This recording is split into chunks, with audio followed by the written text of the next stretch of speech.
आज आप लोगों के साथ शेयर करने वाली हूँ दिवाली स्पेशल मैसूर पाक की रेसिपी। वैसे तो मैसूर पाक बनाने के लिए बहुत सारी मात्रा में घी का इस्तेमाल होता है, लेकिन आज आप लोगों के साथ बहुत ही आसान तरीके से कम घी में बनने वाले मैसूर पाक की रेसिपी मैं शेयर करने वाली हूँ, जिसे आप घर पर बहुत आसानी से मिनटों में ही बनाकर तैयार कर सकते हैं। हेलो दोस्तों, मैं हूँ हेतल और मेरे किचन में आप सभी का बहुत बहुत स्वागत है। तो चलिए आज की मज़ेदार रेसिपी बनाना शुरू करते हैं। जालीदार मैसूर पाक बनाने के लिए सबसे पहले तो हम एक पतीले के अंदर 1 कप भर के बेसन लेंगे। तो यहाँ पर पैकेट वाला जो बेसन आता है उसका इस्तेमाल करेंगे और उसे छान लेंगे। तो बेसन को छानना बहुत ही जरूरी है ताकि इसके अंदर अगर कोई भी लम्स या गुठलियां है तो वो निकल जाए। और बेसन को छानने से क्या होगा कि इसके अंदर है ना हवा भरेगी, यानी एरिएशन होगा, और हमारा जो मैसूर पाक है ना वो बहुत ही जालीदार बनेगा। तो मैंने अभी बेसन को छान लिया है और आज ये मैसूर पाक हम सिर्फ बेसन में से बनाने वाले हैं। कई लोग इसके अंदर थोड़ा मैदा भी डालते हैं। यहाँ पर मैंने 1 कप भर के घी लिया है, तो इसके अंदर हम थोड़ा थोड़ा घी डालकर उसका एक बैटर जैसा तैयार कर लेंगे। इस तरह से आपका जो मैसूर पाक है ना वो सिर्फ 10 से 12 मिनट में बन के तैयार हो जाता है। बहुत ही बढ़िया बनता है। तो एक बार आप ये रेसिपी को जरूर ट्राई करना।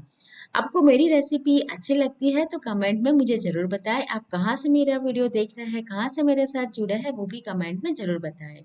अब इसके अंदर हम थोड़ा थोड़ा घी डालते जाएंगे और मिलाते जाएंगे। तो 1 कप हमने बेसन लिया था, तो 1 कप हमें घी लगना है इसके अंदर, लेकिन पूरा घी एक साथ नहीं डालेंगे, थोड़ा थोड़ा करके डालेंगे और बाकी बचा लेंगे जो बाद में हम इस्तेमाल में लेंगे।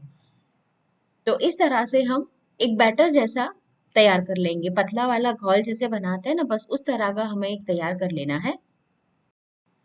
देखिए कुछ इस तरह की कंसिस्टेंसी इसकी रहेगी। तो बस इसे तैयार करके हम साइड में छोड़ देंगे। तो पहले इस तरह से बेसन और घी को हम इकट्ठा करके रख लेंगे और फिर आगे की प्रोसेस करेंगे। ये इतनी आसान रेसिपी है ना दोस्तों कि अगर आप पहली बार बना रहे हैं ना तभी आपका मैसूर पाक बहुत ही बढ़िया जालीदार बनेगा। अब क्या करेंगे, मैसूर पाक को जमाने के लिए इस तरह का हाइट वाला कोई भी आप मोल्ड ले लीजिए। अगर आपके पास ऐसा मोल्ड नहीं है तो आप कोई भी थाली है आपके पास या बड़ी सी डिश है वो भी ले सकते हैं, लेकिन बस वो हाइट वाली रहनी चाहिए। हाइट नहीं होगी ना तो मैसूर पाक के अंदर जो 3 लेयर निकल के आते हैं ना, बीच में डार्क कलर रहता है, वो नहीं आएगा। तो हाइट वाला मोल्ड ले लीजिए, केक का टिन भी ले सकते हैं। अब चाशनी बनाएंगे, तो यहाँ पर मैंने 1 कप भर के चीनी ली है और उसके अंदर हम आधा कप पानी डालेंगे और एक तार वाली चाशनी बनाएंगे। तो एक तार की कंसिस्टेंसी वाली चाशनी बनाना बहुत जरूरी है। तो उसके लिए आप क्या कीजिए कि पहले अच्छे से चीनी को मेल्ट हो जाने दीजिए। जब तक चीनी मेल्ट नहीं हो जाती है तब तक आप गैस की फ्लेम को स्लो रखें और इस तरह से चलाते रहे। जैसे ही चीनी मेल्ट हो जाएगी फिर गैस की फ्लेम को हम थोड़ी सी बढ़ा देंगे और एक तार की चाशनी तैयार कर लेंगे। थोड़ी देर में इस तरह से आपको बुलबुले आते हुए दिखाई देंगे। फिर हमें चेक कर लेना है। तो तकरीबन 4 से 5 मिनट में ही हमारी चाशनी तैयार हो जाती है। तो इसे हम चेक कर लेंगे। थोड़ी सी चाशनी को अलग रखेंगे और उसे ठंडा होने देते हैं। तो इसे बस आधे मिनट के लिए ठंडा कर लिया है मैंने और देख सकते हैं कि एक तार अभी बन रहा है पूरा। तो बस अभी ये जो कंसिस्टेंसी है वो सही है। तो हमने जो बेसन और घी मिला के रखा था वो इसके अंदर हम डाल देंगे। और अभी हमें गैस की फ्लेम को स्लो कर देना है। आप हो सके तो नॉन स्टिक या फिर भारी तले वाली कढ़ाई का इस्तेमाल कीजिए ताकि तले में ये बिल्कुल भी चिपके नहीं। तो पहले हमें गैस की फ्लेम को स्लो ही रखना है और चाशनी के साथ जो बेसन है ना उसे हमें पकाना है। तो थोड़ी देर में चाशनी और बेसन अच्छे से एक दूसरे के साथ मिक्स हो जाएंगे और फिर लगातार इसे हमें चलाते रहना है। जैसे जैसे इसका तापमान बढ़ेगा, यानी बेसन है ना पकना शुरू हो जाएगा, तो वो फूलेगा और फिर लास्ट में उसके अंदर जाली पड़ेगी। और बीच बीच में हमें इसके अंदर हमने जो घी साइड में रखा था ना, तो वो भी इसके अंदर एक एक चम्मच भर के डालते जाना है। अब यहाँ पर मैंने फ्लेवर के लिए इलायची पाउडर डाल दिया है। आप चाहे तो इसके अंदर जो केवड़ा वाटर आता है वो भी डाल सकते हैं। तो मैंने अभी हाफ टी स्पून इलायची पाउडर डाला है। थोड़ी देर में हम इसके अंदर घी डालेंगे, तो एक एक दो दो चम्मच हमें घी इस तरह से डालते जाना है और इसे चलाते रहना है। लास्ट में हम गैस की फ्लेम को फास्ट करेंगे, हाई फ्लेम पर इसे पकाएंगे, लेकिन वो अभी मैं आपको आगे बताती हूँ। तो जैसे जैसे घी डालते जाएंगे ना तो बेसन फूलने लगेगा और जब बेसन अच्छे से फूलेगा ना तब इसके अंदर जाली आना शुरू हो जाएगा। तो जो ऑथेंटिकली हम मैसूर पाक बनाते हैं उसके अंदर तो घी साइड में गरम रखा जाता है और इसे जितना बेसन है उससे 3 या 4 गुना मात्रा में घी मिलाया जाता है। फिर बाद में वो घी निकाला भी जाता है, लेकिन घर पर हम बना रहे हैं तो उतना सारा घी फिर हम वेस्टेज कर देते हैं, यानी कि दूसरा हम मैसूर पाक बनाते नहीं है तो वो सारा घी वेस्ट हो जाता है। तो आप इस तरह से अगर बनाएंगे ना तो कम घी में भी आपका मैसूर पाक बहुत ही बढ़िया बनेगा।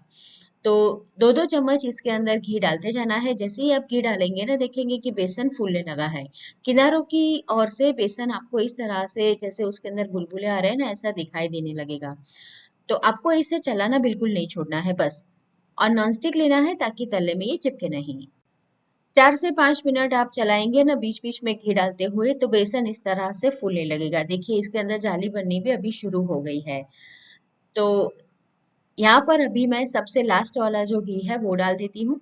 और उसके बाद हमें क्या करना है, इसे 1 या 2 मिनट के लिए हाई फ्लेम के ऊपर इसे पकाना है ताकि जितना ये गर्म ज्यादा होगा ना उतनी ही बढ़िया जाली इसके अंदर निकल के आएगी। तो देखिए अभी जो हमारा मैसूर पाक है उसके अंदर जाली आना शुरू हो गया है, बेसन अच्छे से फूल रहा है। तो इसे अभी हम थोड़ी देर और पकाएंगे इस तरह से चलाते हुए। बस इसमें आपको सिर्फ आगे मैंने बताया ऐसा ही ध्यान रखना है, चलाते रहना है। तभी आपका जालीदार बढ़िया मैसूर पाक बनके तैयार होगा। तो 2 मिनट तक इसे हम हाई फ्लेम के ऊपर चलाएंगे तो इस तरह से इसके अंदर जाली आनी शुरू हो जाएगी, बेसन फूलने लगा है। ये समय पर आपको बहुत ही जल्दी जल्दी से इसे चलाना पड़ेगा, नहीं तो नीचे से ये चिपकता है। तो गैस भी मैंने बंद कर दिया है और तुरंत ही हम इसे मोल्ड के अंदर पलट देंगे। तो मोल्ड को पहले से ही इसीलिए ग्रीस करके रखते हैं ताकि जल्दी से हम इसे पलट सके। अगर आप इसे तुरंत नहीं पलटेंगे ना तो उसके अंदर जो जाली आई है ना वो बैठ जाएगी। मोल्ड में निकालने के बाद इसे हमें फैलाने के लिए पहले तो इस तरह से टैप करना है, ये काफी गर्म है। तो आप चाहे तो स्पैचुला से भी हल्का हल्का इस तरह से कर सकते हैं, लेकिन इसके ऊपर वजन बिल्कुल भी ना डालें, नहीं तो जो जाली आई है वो बैठ जाएगी। तो बस बहुत ही हल्के हाथों से इसे थोड़ा थोड़ा इस तरह से टैप करते हुए आप फैला दीजिए। और फिर उसके ऊपर गार्निशिंग के लिए यहाँ पर मैं पिस्ता डालने वाली हूँ। आप अपनी पसंद के हिसाब से कोई भी ड्राई फ्रूट डाल सकते हैं या तो फिर सिर्फ इलायची पाउडर या इलायची के दाने भी डाल सकते हैं। अब तुरंत इसे हम इस तरह के फॉइल पेपर से ढककर छोड़ देंगे 10 या 15 मिनट के लिए।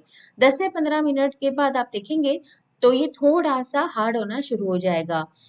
तो अभी भी ये काफी गर्म है, तो अभी 15 मिनट हुए हैं और इस तरह से हम इसके अंदर कट लगा देंगे। नहीं तो क्या होगा, ठंडा हो जाएगा ना तो इसके अंदर आप कट बिल्कुल भी लगा नहीं पाएंगे और वो टूट जाएगा। तो 10 से 15 मिनट के बाद आप इस तरह से थोड़ा सा जब गर्म रहता है उसी समय पर आप इस तरह से निशान कर दीजिए। वैसे इसे ठंडा होने में 2 से 3 घंटे का समय लगेगा, लेकिन आप 10 से 15 मिनट के बाद इस तरह के निशान लगाकर इसे छोड़ दीजिए और फिर उसे कवर कर दीजिए। अभी ये काफी गर्म है, जैसे जैसे ये ठंडा होता जाएगा उससे बहुत बढ़िया कलर आएगा। तो 3 घंटे अभी हो चुके हैं और हमारा मैसूर पाक जो है वो अभी रूम टेम्परेचर पर आ गया है, यानी वो ठंडा हो गया है। तो अब उसे निकालने के लिए उसके ऊपर एक प्लेट रखेंगे और मोल्ड को पलट देंगे और थोड़ा सा टैप करने पर आसानी से ये बाहर आ जाएंगे। तो देखिए कितनी बढ़िया इसके अंदर जाली आई है और कलर कितना बढ़िया आया है, जैसे लेयर है ना उस तरह का ये तैयार हुआ है। अंदर जो उसकी गर्माहट रहती है ना उसकी वजह से बीच वाला जो कलर है वो डार्क रहता है और बहुत बढ़िया लगता है। तो दोस्तों एक बार ये मैसूर पाक की रेसिपी आप जरूर ट्राई करें। रेसिपी आपको कैसे लगी कमेंट करके मुझे जरूर बताएं। और ऐसी नई नई रेसिपी देखने के लिए अभी तक आपने मेरे चैनल किचन क्राफ्ट रेसिपी को सब्सक्राइब नहीं किया है तो जरूर सब्सक्राइब करें।